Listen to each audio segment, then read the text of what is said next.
I'm an Iraq War veteran and resister.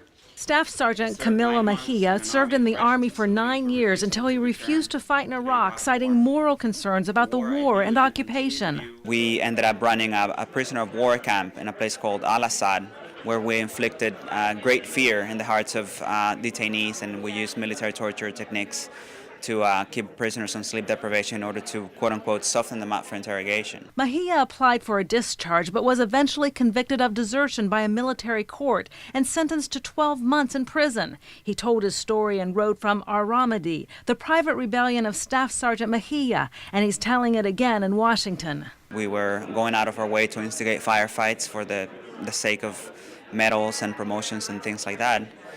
So that's when it became really hard for me to conciliate my moral conscience with my military duty. Mejia is part of the Truth Commission on Conscience and War, made up of Army veterans and anti-war groups, hoping to pass legislation in Congress which would allow a U.S. soldier to be a selective, conscientious objector who is allowed the freedom to choose not to serve when he or she is morally opposed to a specific war. The Truth Commission on Conscience and War says its efforts to get legislation passed to expand soldiers' rights on Capitol Hill has been a dismal failure so far.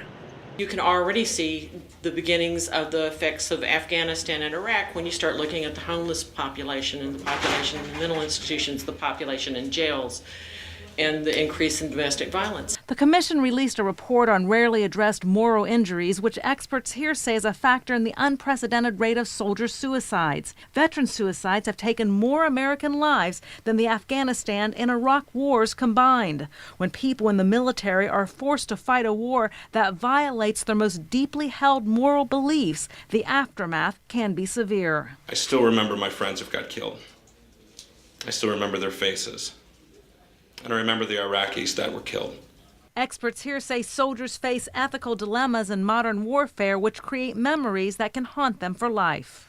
And shooting at another person, I don't care how good or bad they are, that's something that weighs in your mind. The Truth Commission on Conscience in War is hoping to inspire national dialogue about conscience and morality in open-ended wars. Rhonda Pence, Press TV, Washington.